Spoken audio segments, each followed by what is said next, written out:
Okay, so this is a type of question which is very prevalent in nowadays. I mean, in 2017, 2018, 2019, each of the tests we had one of these slots or both of these slots, these kind of manipulation with integers and all. You can solve this using variables. There is no harm in that. But I'm going to show you a technique where you can figure it out. You require options to do that. But please understand, if the question is asking about a ratio, it will never ask you without option, right? You cannot input a ratio. You have to have options for that case. You might get something like find the value of a square by b square without options, but in that case, the answer will be integer, and that itself should be a hint. But anyhow, we are not going into that. So according to the question, let's focus. First thing, let us look at the important information. There are two important information here about a and b. That is, one is they are integers, and the other is they are of opposite signs.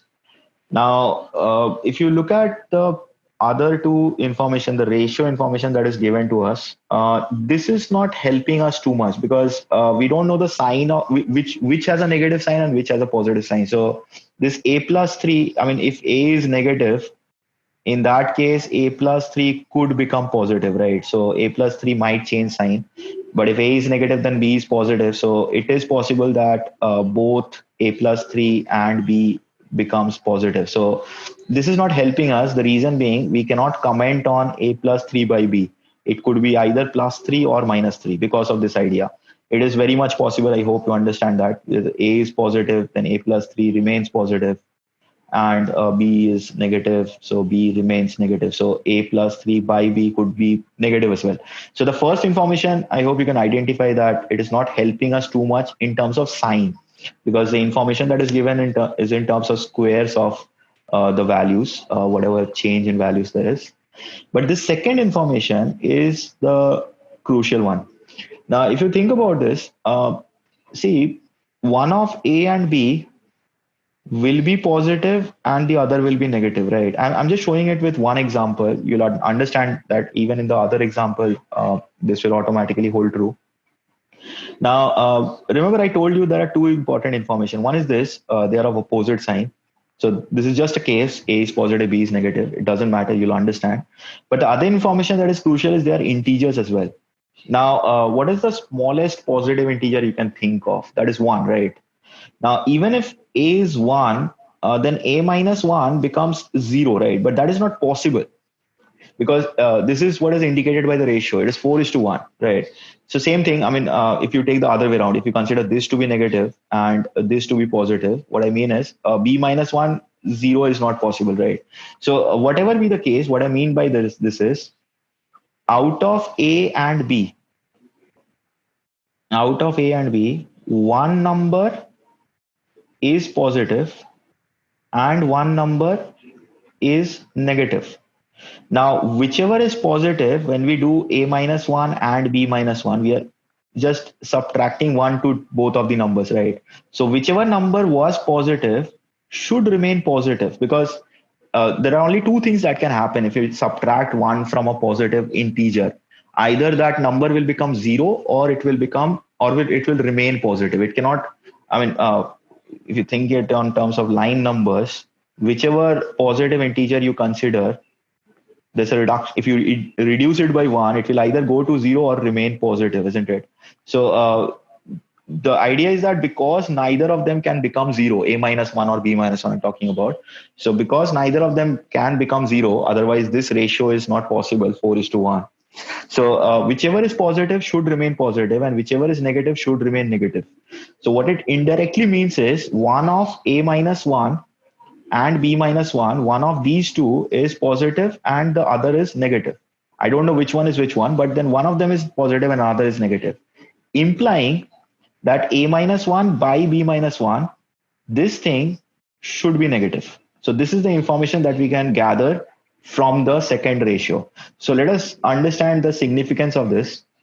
So because we have this a minus 1 square and b minus 1 square in the ratio 4 is to 1. So when we take the square root, we cannot take the positive square root. You cannot have 2 by 1 because the a minus 1 by b minus 1 has to be negative. So this implies that this has to be minus 2. So if you just resolve this, you can work this around. You'll get something like a plus 2b is equal to 3. Now, just remember this. This is what we are going to work along with the options. So we have one information straight away that a plus 2b must be equal to 3. Now, once we know this, the rest of it, we can work very easily with the options. And also remember that this a plus 2b equal to 3 was gathered from this information, right? The second one. So once we have collected what we have to collect from this information, we are not going to test this anymore. So let's leave it. The one we are going to test is this one. So just keep this in mind. So now let us test the options.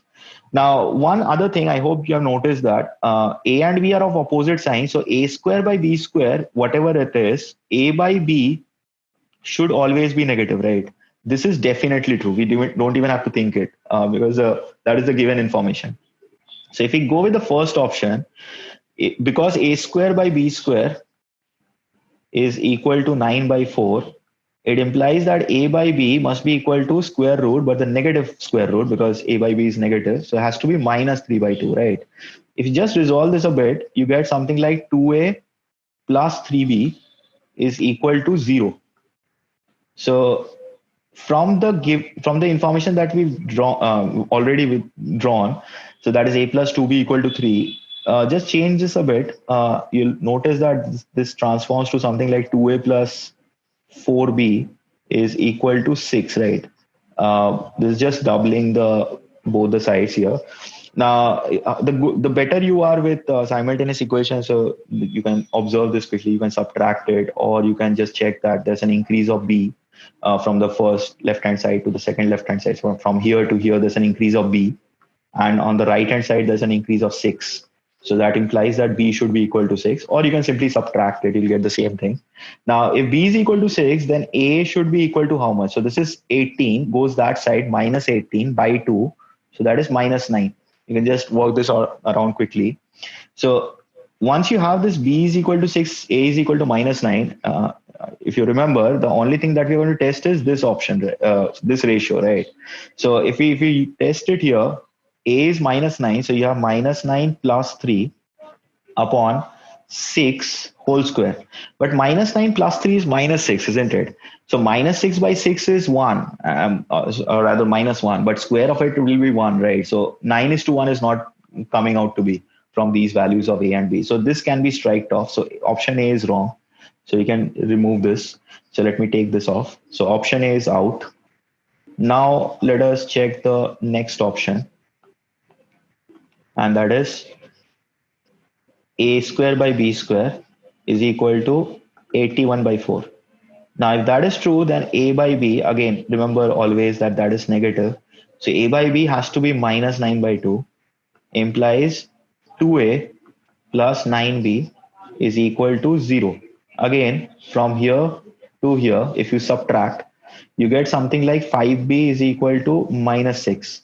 But this doesn't give us b integer at all. So we don't even have to go further from here. This is straight away ruled out. A and b are integers. So this is straight away out. We can just rule this out. Now let us get into the third option. Third option tells us that a by b is equal to, or you can start with this. Let me write this explicitly. A square by b square is equal to 1 by 4, implying a by b is equal to minus half, again, negative. So what we have is 2a plus b is equal to 0. Use this with it. So you get 3b is equal to 6, implying b is equal to 2. Now if b is 2, then a has to be minus 1. So this is what we are getting as a pair of values from the C option. Now again, use it here. So we have minus 1 plus 3 whole squared divided by 2 squared. Again, same problem, right? So a plus 3 is minus 1 plus 3 and b is 2 itself, right? So we can just check that it is not coming out to be 9 is to 1. It's again coming out to be 1 is to 1. So we can again eliminate this case. So this is also not possible. So it has to be D, but let's test it out for the sake of it and verify whether we are getting the right answer or not. because most of the cases in this type of question, when you're testing with options, you wouldn't be too much confident, so you have to test it out. So I'm just not writing the first step again. A square by b square is 25 by 4, and same thing again and again. So you have 2a plus 5b is equal to 0. Now, if you check this out from here to here, if you subtract, you get b is equal to minus 6, right? Now, if you have b is equal to minus 6, you can substitute this anywhere, either here or here or here, whichever you prefer. So you substitute b is equal to minus 6 and you get correspondingly the value of a as, I'm putting it here. So that is minus 30, 30. So that is 15, right? So you're getting this pair of value. Now, if you use it in this particular ratio, you have 15 plus 3 whole squared divided by minus 6 whole squared. So that is 18 upon 6 squared, which is 3 square, and that is 9. So this is fulfilling, right? That is what we are actually testing. So the values of a and b should be a is equal to 15 and b is equal to minus 6, giving us 25 is to 4 as the answer here. Now, another thing that I would like to point out here, you could have tested in each of the cases this option as this ratio as well.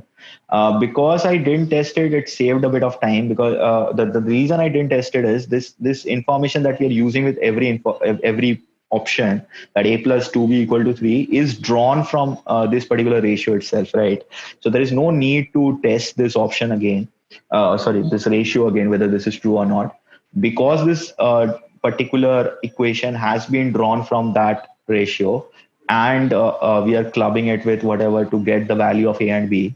So in turn, that ratio has to be true, right? I mean, that ratio will always come out to be true. So you don't have to test the second ratio every time. So just the first ratio testing is fine. But this requires a bit of testing, so it depends on how fast you can do it. So the time taken to solve this will range from 2 to 3 minutes. So this is something you can avoid solving these type of questions in the first go. But the better you are with these kind of things, will definitely give you an edge over your competitors. So this is type of question which will help you to get the higher percentiles. So if you're targeting good percentiles, this is definitely a must-do question, but not in the first scan, maybe in the later scan. So that's it for this question. I hope the solution was understood. It's a very nice way to solve this. I hope you liked it. So thank you. And that's it for this particular question.